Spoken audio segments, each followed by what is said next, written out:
May arak pag-iandam na awit para sa sunod na pinatulito. May kapag-is ka ba sa sarili, iya sa Ginoo, ang-is ka, okay? Ang sa inyo ni Pablo, ang pulong sa Diyos daw, kaluwas sa mundo. Kung wala ka pulong sa Diyos, hindi maluwas ang tao naman. Yung anak ang sistema sa inyo ni Pablo. Kaya ang pulong mo sa Diyos, ang nagatuto sa pagkakulit, pagpreparar, ang adlaw, ang oras, ang tahan, pagkakao. Pulong sa Diyos mo, iyan na po sa kinawian sa Diyos. Hindi ibig sabihin, hindi mo katagdan para po sa katang at sa langit. Amen. Ang aton nga, mamiging tawag nga, budlay para sa ato, para sa mga tao na intindi, budlay na magsaka at sa langit. Hindi man ang kahimong nagkagdan, paabot dito sa langitan. Oo, magkahimong nagkagdan, yung maabot sa panahon niya, daw hapit na maabot ang langit nagnuno sa Diyos. Yung gagawin hapon nga sa Diyos. Sa ito rin ikaw bino ng anak. Mas ulo, kung nagkapadayon, naabot ang kanyang langit ba? Dili gusto ang Diyos ni anak ang sa katatangay ng himot naghagan. Ang atang himuon na makaatong langit, preparar sa pagpamatik sa pulong sa Diyos. Kung ano ang naasa na sulat sa pulong sa Diyos, mauna ang atong sundot. Although hindi natin ini siya mahimo nga matumang tanan-tanan, pero naningkamot kita nga mahimo patuman nato paagi sa atong pagpamatik sa pulong sa Diyos. Okay, glory to God. At ihatag ang panahon sa manughambal kung igamit sa Diyos, tigpamaba sa inyong ba, tigpamaba ang nagtaga atong palakpakan mo sa Diyos. Hallelujah! Alagad sa Diyos, taga-sunti sa pulong sa Ginoo. Okay? Hallelujah,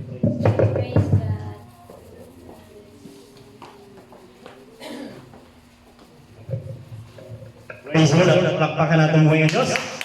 Hallelujah, amen. Praise God.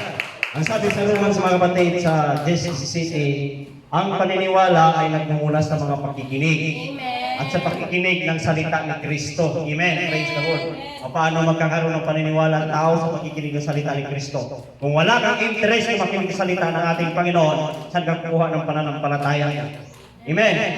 Kung marunong kang makinig sa mga intriga, sa mga chismis, hallelujah, sa mga balita, mas pakinggan mo ang salita ng ating Panginoon. Dahil dito magmumula ang pananampalataya mo. Dahil ito yung tanging daan upang tayo ay magkaroon ng kaligtasan patungo sa buhay na inanda ng ating Panginoon. Amen. Praise the Lord. Palakpakan natin ating Panginoon. Hallelujah.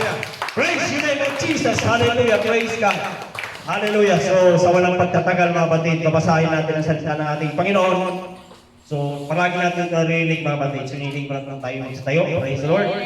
I read it to the Word of God. Praise God. Na matatagpan din sa book of Matthew, chapter 7, verse 7. Sabi dito, magsihinga kayo at kayo'y bibigyan, magsihanap kayo at kayo'y mga kasumpong, magsituktok kayo at kayo'y bubuksan.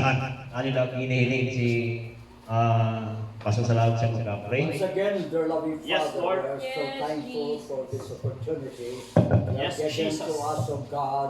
Hallelujah, praise Our much desire or our longings, of God, praise to be filled with your words, because we know that your words is the nourishment for our spiritual body. Therefore, I pray right now, your servant, as he ministered your word, Lord, please reach out your servant God and anoint him as he delivered your words today. Thank you, God, for divine unction and anointing for your servant right now. This I humbly pray in Jesus' name.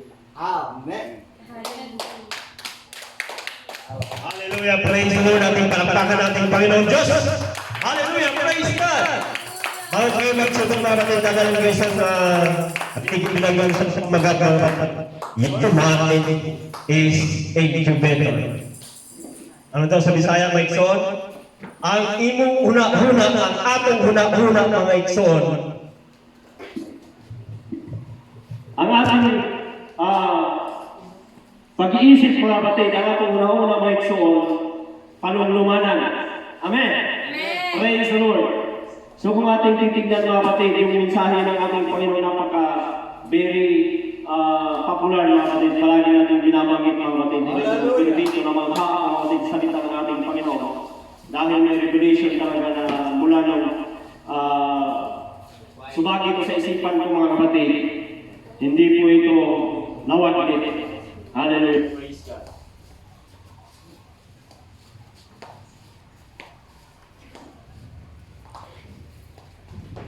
Praise the Lord. Praise God.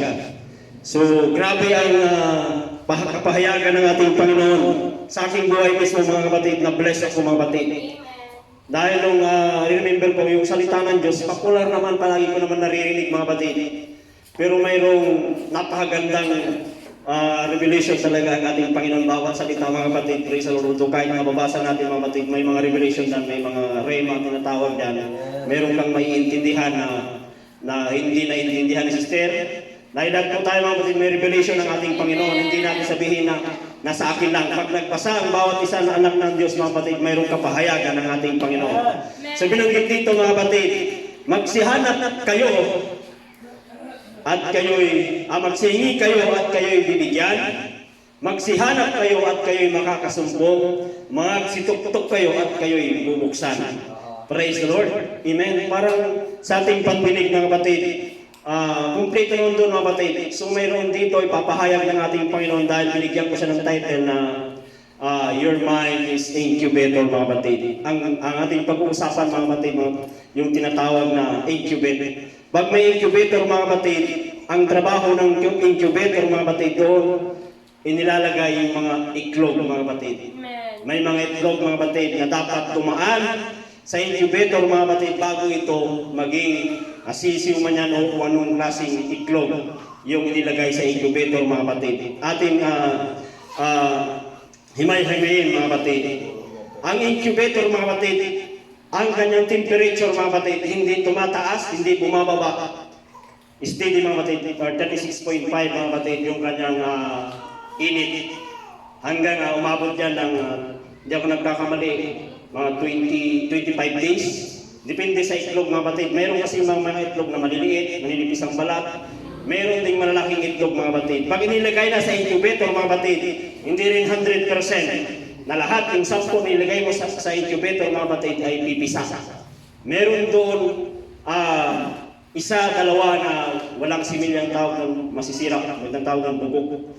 Yung walang laman mga kapatid, yung parang baog, parang tawag ng parang walang similya mga kapatid. So ayun yung kagandahan mga kapatid sa mensahe ng ating Panginoon dahil meron siyang naisip parating sa atin mga kapatid. Hallelujah. Doon mga kapatid, mayroong mga hindi napipisa. Meron talagang walang similya at ito'y sira na mga kapatid. Hallelujah. Ganun yung incubator.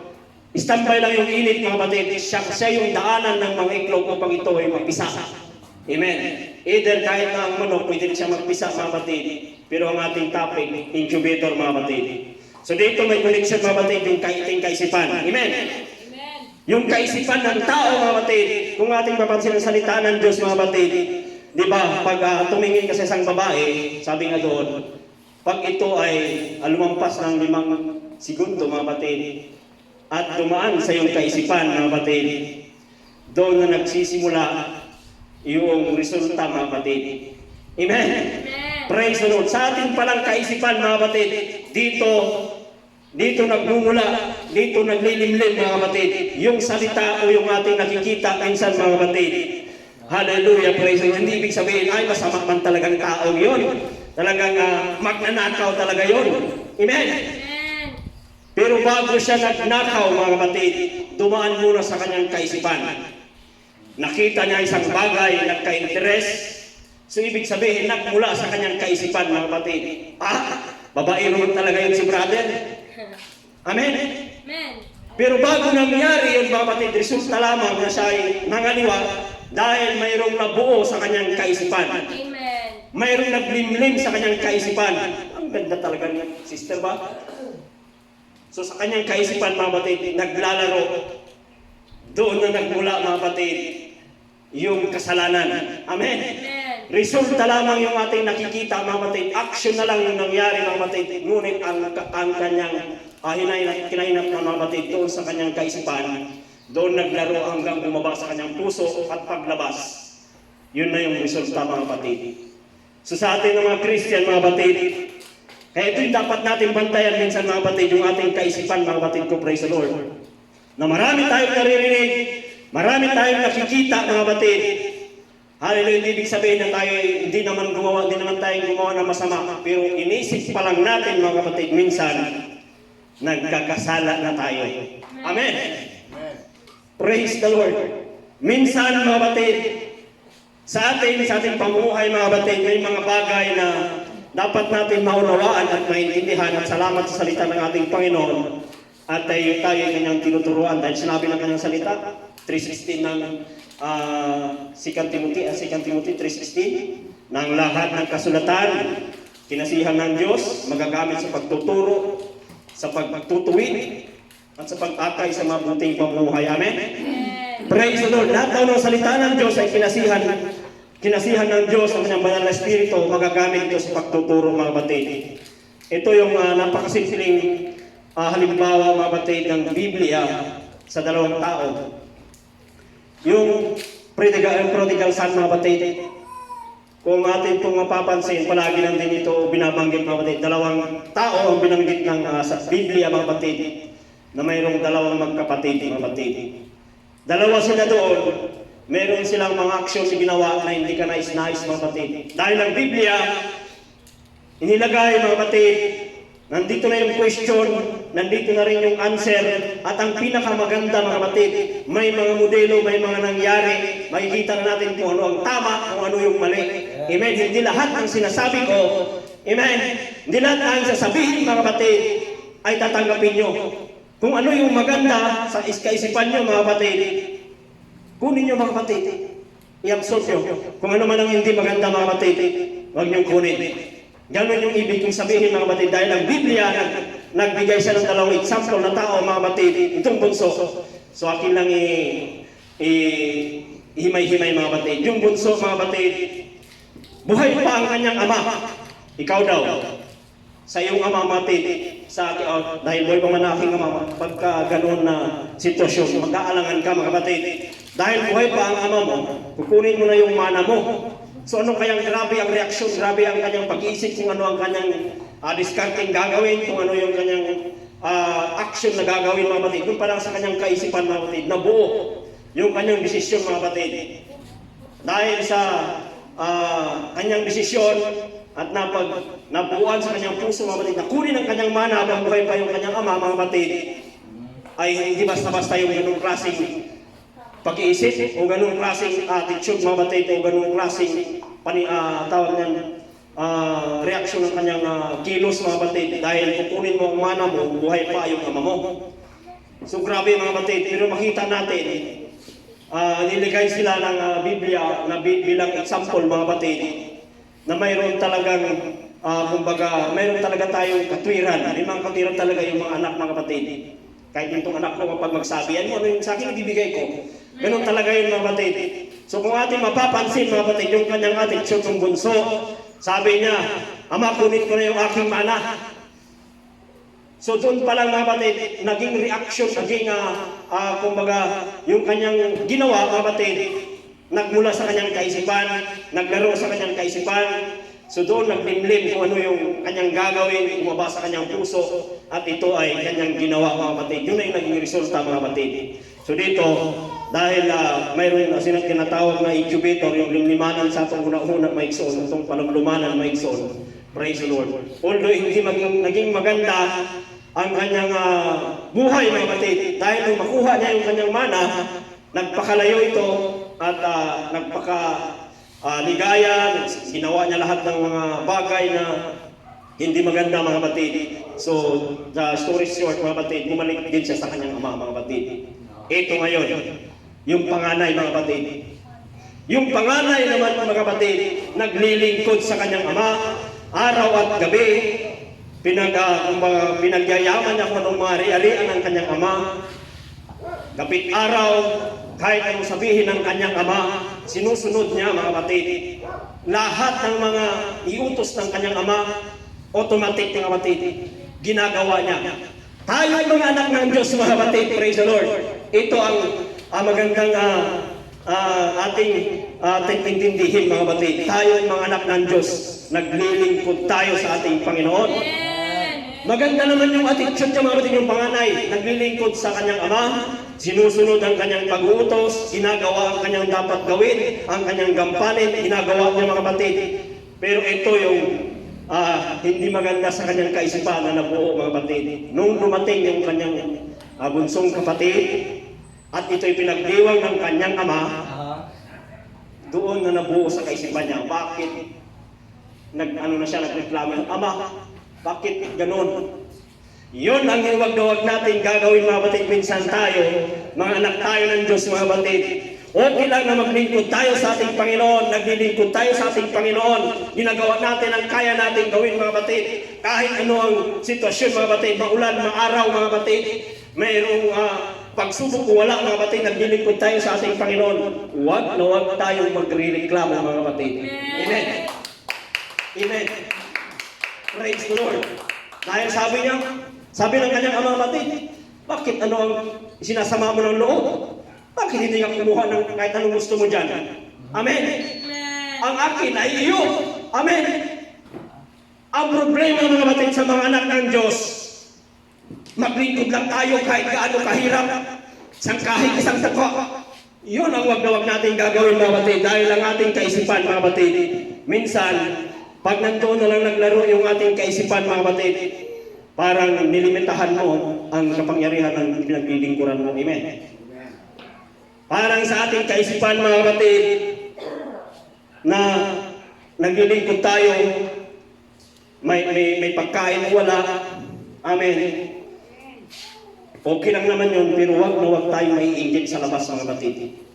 Lalo na makita tayo ng mga pinagpala, huwag na huwag natin kaiingitan, mga kapatid.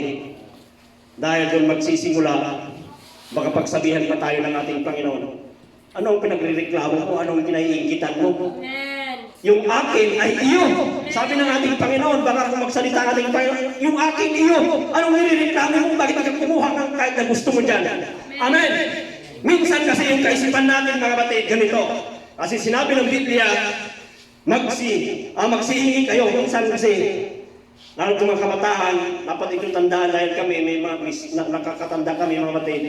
Kung ano yung ihingiin natin sa ating Panginoon, mga kapatid, ganun din yung reaksyon natin, mga kapatid. Dahil hindi mo pwede na ihingin mo, sabihin natin, Panginoon, gawin mo akong teacher. Hindi ka naman nag-aaral. Wala ka namang ginagawa. Ano namang gawin ng teacher? Ano ituturo mo? Amen. Gawin mo akong engineer, Panginoon. Paano ka gagawin ng engineer? Hindi ka nga nakapagka-school. Engineer ka. Amen. Ganito yung dapat natin intindihin, mga kapatid, kapag tayo ay humingi sa ating Panginoon, shoot the end ng ating reaksyon, ang ating kaisipan buo, mga kapatid. Halimbawa, humingi tayo sa ating Panginoon, bigyan mo ako ng trabaho, Panginoon. Ang tanong naman doon, anong trabaho ang ibibigay ko sa iyo? Pag nagsalita ang ating Panginoon, anong trabaho ang ibibigay ko sa iyo? Ngayon, tayo, mga kapatid, gusto nating trabaho. Halimbawa, gawin mo akong manager, Panginoon. Gawin kang manager ng ating Panginoon, paano ka magiging manager kung hindi ka naman nakapag-aral? Kung wala ka namang business ang tawag doon. Katulad ko, mga kapatid, ako pwedeng humingi sa ating Panginoon gawin akong manager. Dahil hindi ko alam kung anong gagawin ko doon. Kaya nakadepende, mga kapatid, sa ating kaisipan. Kaya sinabi ng Biblia, mga kapatid, magsihingi kayo at kayo ibigyan. Magsihanap kayo at kayo makakasumpong. Ito yung pinakamaganda, mga kapatid. Kung hihingi ka sa ating Panginoon, dapat yung kaisipan mo buo. Yung reaksyon mo buo. Amen, praise the Lord. Pag humingi ka ng trabaho, mga kapatid, halimbawa, hiningi mo trabaho, gawin mo kung, may Sister Charity, di ba? Ano yan, trabaho sister? Better po. Taylor. Gusto nag-aral siya ng Taylor. Sinagot siya ng Panginoon. Dahil yun yung kanyang reaction, yun yung kanyang kaisipan, yung nabuo, yun yung reaction ng mga kapatid. Kaya dapat natin dandaan ngayon, mga kapatid, dahil ang ating hihingin sa ating Panginoon. Halimbawa, pag humingi tayo ng sabihin natin, pagpalain mo ko, Panginoon. Paano ka pagpapalain ng ating Panginoon? Wala ka namang tinatanim. Amen! Amen. Praise the Lord! Kung huhingi tayo sa ating Panginoon ng pagpapala, kailangan magtanim ka para ikaw ay pagpalain ng ating Panginoon. Amen! Praise the Lord! Katulad ko, mga kapatid, hiningi ko talaga sa ating Panginoon. May dalawang hiningi sa ating Panginoon. Either ang prayer ng ating pastor, para yung nilabanggit sa aking pananalangin ang prayer ng ating pastor, dahil pag pinagpala ang ating pastor, lahat tayo pagpapalain. Amen. Yung pinaka-prayer ko talaga, mga kapatid, sabi ko, bigay mo, Panginoon, yung mga leader. Yung mga leader, Panginoon, magiging customer ko. Mga leader, so ano yung kaisipan ko, mga kapatid? Yun yung nabubuo sa aking kaisipan, mga kapatid. Ngayon, alangan naman na pag-prayer mo, yung mga leader, yung kinakausap mo, yung mga driver, hindi man leader, malayo, mga kapatid, paano sasagutin ng ating Panginoon yan? Iba naman yung kinikilos mo, iba naman yung naglalaro sa isipan mo, na pagka-umingi tayo sa ating Panginoon.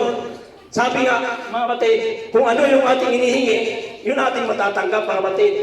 Kailangan pag naghanap tayo, yun ating hahanapin. Amen. Praise the Lord. To God be the glory, mga kapatid. Ang mga tao na kinakausap sa ngayon, mga leader. Praise the Lord. Mga leader. Poblasyon. Isabela. Mga leader, mga kapatid. Sabi ko, salamat, Panginoon. Ako, ang tumatawag sa akin, mga kagawad, mga leader. Sus, sabi ko, salamat, Panginoon, dahil binibuksan mo yung aking kaisipan. Kaya dapat natin maintindihan ngayon, mga kapatid, na pag tayo humingi sa ating Panginoon, buo yung ating kaisipan, yung ating reaksyon, mga kapatid, na naka-align yun sa ating hinihingi. Amen? At ito ang pinakamaganda, yung mga kapatid, yung tinatawag na yung pagkatok, mga kapatid. Amen? Kung atin po babasahin na dito natin maunawaan, mga kapatid, parang literal na tuktok, mga kapatid. Amen? Ang ibig sabihin ng pagtuktok, mga kapatid, halimbawa, sa isang tahanan, mga kapatid, kailangan mong gumawa ng ingay para malaman niya na may tao sa labas. Amen! Sa Panginoon, mga kapatid, kailangan mong tumuktok. Ano ang ibig sabihin dito, mga kapatid? Kailangan mong magpapansin sa ating Panginoon. Kailangan mong purihin ang ating Panginoon. Kailangan mong sambahin ang ating Panginoon. Kailangan bigyan mong parangalan ang ating Panginoon. Ang lahat ng iyong kahilingan, sabi ng ating Panginoon, ibibigay ng ating Panginoon. Praise the Lord. Hallelujah. Pag tayo, Panginoon, pag tayo sa ating Panginoon ng tinatawag na financial blessings, mga kapatid, praise the Lord, kailangan yung ating kaisipan o yung ating mga kilos, mga kapatid, naka-align doon sa ating hinihingi. Amen. Praise the Lord. Kaya praise naman sa ating host pastor, mga kapatid. Grabe. Dahil kahit na umuulan tayo dyan, kahit na wala tayong income, okay lang, dahil alam mga kapatid, yung ating kaisipan na bubuo, nagmumula sa ating kaisipan, mga kapatid. Hindi naman ibig sabihin, mga kapatid, na pag tayo ay pinagpala na, nandyan na, mga kapatid. Amen. Nagmumula sa ating kaisipan yan, mga kapatid. Nagmumula sa ating mga reaksyon. Praise God. Purihin ang ating Panginoon dahil napakabuti niya sa aking buhay, mga kapatid. Praise the Lord. Simula nung maintindihan ko yung ibig sabihin ng ating Panginoon, yung aking kaisipan, lumawak, mga kapatid. Maiintindihan mo talaga ng malinaw talaga na maiintindihan mo, kapatid. Praise the Lord. Ngunit, huwag tayong magpakampante, mga kapatid, dahil may mga itlog na bugok, mga kapatid. May mga similya na may mga itlog na walang similya, mga kapatid. At yun yung sisira, mga kapatid. Yun yung mga bagay na mga negatibo na ating naririnig. Mga bagay na hindi maganda, mga kapatid. Pag ito ay napasok sa ating kaisipan, mga kapatid, tiyak magiging negatibo din yung maging resulta mga kapatid. Amen. Praise the Lord. Kaya habang naglilingkod tayo sa ating Panginoon mga kapatid, praise the Lord. Hallelujah. Huwag tayong, kumbaga huwag tayong parang tinatawag na naglilingkod, basta makapaglingkod lang, okay na mga kapatid. Basta nakapag-worship lang tayo, okay na mga kapatid. Yes, maganda naman yun mga kapatid. Pero huwag na huwag tayo magre-reklamo kung ano yung buhay na mayroon tayo mga kapatid. Dahil yung paghingi ko sa ating Panginoon, nilimitahan ko ang Panginoon. Kaya sinabi ng Biblia mga kapatid, kung ano yung bubuksan mo sa lupa, kung ano yung tatalian sa lupa, tatalian sa langit. Amen? Kung ano yung pakakawalan sa lupa, pakakawalan sa langit mga kapatid. Kaya dapat ilagay natin sa ating kaisipan ngayon mga kapatid, na tayo nakakaintindi ng kanyang mga salita mga kapatid, hindi kikilos ang ating Panginoon kung wala kang gagawin. Amen? Praise the Lord. Hindi magpapala ang ating Panginoon sa buhay mo pag wala ka namang itinatanim mga kapatid. Praise the Lord. Purihin ang ating Panginoon mga kapatid. Naarinawa sa maikling mensahe na ipinahayag mga kapatid, meron kayong nakuha mga kapatid. Amen. Dahil hindi ako ganun katalino, hindi ako ganun katagal maminsahe mga kapatid. Basta ang alam ko, mayroon akong naiambag mula sa salita ng ating Panginoon at nagkaroon ng kaunting liwanag sa ating kaisipan mga kapatid. Salamat Panginoon. Dahil lahat tayo mga kapatid ay nag-aaral sa mundo ito mga kapatid. Lahat tayo may kinakailangan ng bawat isa mga kapatid. Dahil lahat tayo mga kapatid ay hindi perfect sa harapan ng ating Panginoon. Ngunit pagdating sa kanyang mga salita mga kapatid, lahat tayo mga kapatid ay nangangailangan ng pagtuturo. Amen. Praise the Lord. Dahil marami tayong makakaharap sa buhay, marami tayong magdadaanan, at marami pa tayong haharapin mga kapatid. Praise the Lord. Patuloy lamang tayo maglingkod sa ating Panginoon. Hallelujah. Praise God. Makinig tayo mga kapatid. Lalong-lalo na sa mga ginagamit ng ating Panginoon. Praise the Lord. Praise the Lord. Hallelujah. Dahil ang tinitis yan mga kapatid, yung ating obedience sa mga kapatid. Huwag tayong parang mas matalino pa sa ating namumulong sa ating mga kapatid. Pag pinitiwan ang salita ng ating Panginoon mga kapatid, pakinggan natin mga kapatid kung praise the Lord dahil mayroong mensahe na ipaparating ng ating Panginoon. Hindi sa papahamak mo, hindi sa ikakahina mo mga kapatid, kundi ang purpose ng salita ng ating Panginoon upang tayo po ay palakasin, upang tayo po ay encourage, upang tayo ay maging nagkarapat-dapat sa harapan ng ating Panginoon.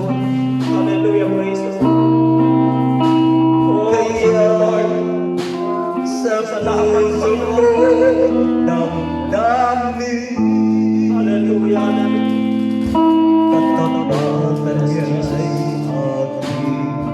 Oh, hallelujah.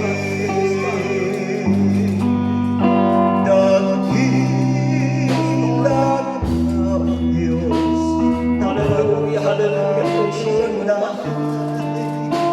Mula nating tandaan ng naglilingkod tayo sa ating Panginoon. Siya nagmamayari ng lahat ng mga bagay. Dumaging ang ating buhay mga kapatid. Huwag nating limitahan ang kanyang kapangyarihan mga kapatid. Oh, hallelujah, praise God. Yes, Lord. Hallelujah, hallelujah. Sinabi ng ating Panginoon, Dalawang Pedro mga kapatid, yabang sinagkaloob sa akin ng kanyang kapangyarihan. Ang lahat ng mga bagay na nahuhukod sa laman. Oh, hallelujah, salamat kami lahat tayo verify ng mga salita. Hallelujah. Na patuloy na nagpapatibay, wala anuman ang aming pagdadaanan sa mundo. Habang kami pa ay may buhay, panahawakan namin, Panginoon, ang iyong mga pangako. Hallelujah, praise God. Dahil pinili mo kami, Panginoon, upang magbalay. Pinili Piniling ko kami, Panginoon, upang maging tagapagpaalam sa bawat hati. Tagumpay mo nakita ko, Panginoon. Daluyan na pag-asa ko.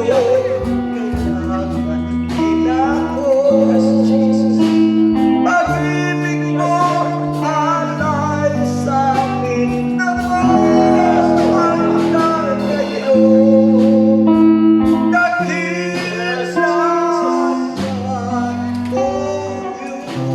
Hallelujah, hallelujah, praise God.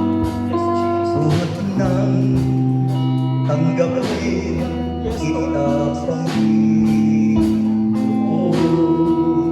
hindi ko lubos maisip at aking tinatanong.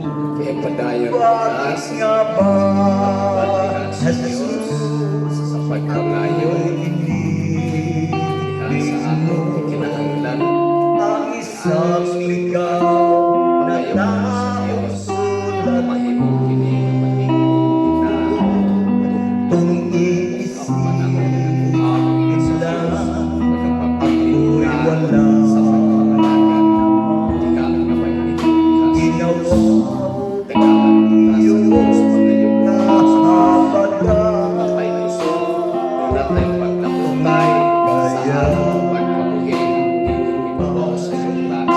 ang masala Nagkapapatuso sa Diyos. iyo. Hallelujah. Tinatawag sa Diyos. nilinis mo Sanas, sa Jesus. sa harong Ang pinapuhin, ilang alay hiling, ko ilang tao, ay ilang mga dagat, ilang pangalaga, iha sa Diyos. Patay ay Sa sa iyo. Hallelujah. Dahil lang sa pag-ibig mo, sa iyong angkat sa pinuri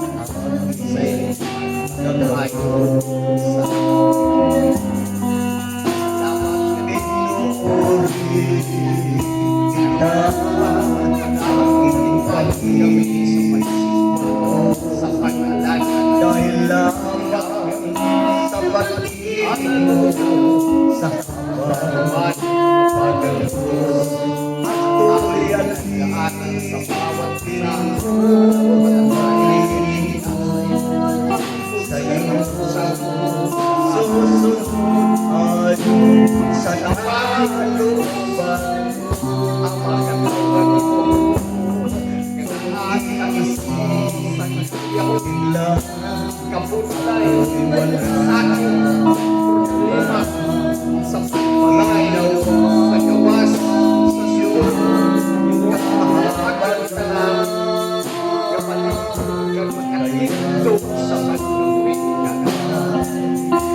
sa nakalupan ang bigla sa iyo dahil lang sa tinatawag at tuloy mo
Ay iyong mga salita, na iyong mga anak ay iyong itataas. Hindi mo kami gagawin bumubutan, hindi gagawin nyo kami nito.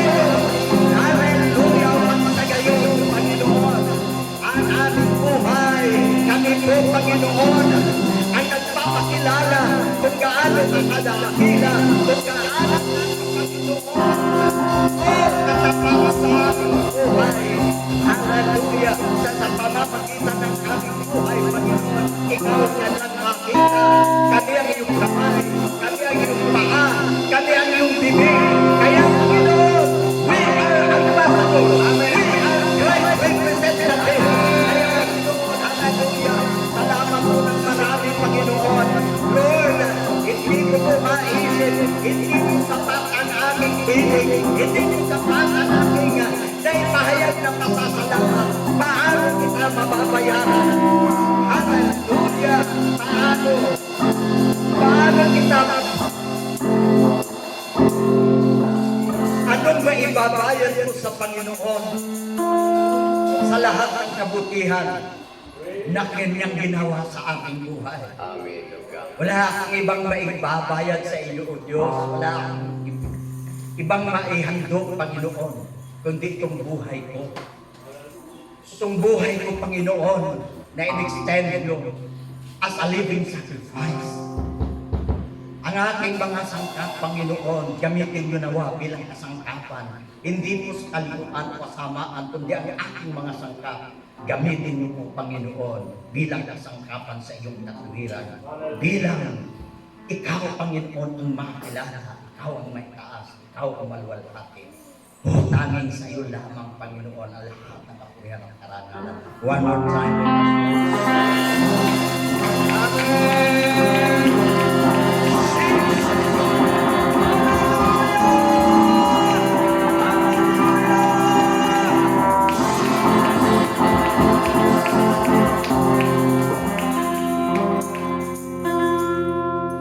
Atong awito na nagasiling, salamat, Ginoo, salamat. Anak, kita, sa atong pagkatapos. Salamat. Salamat.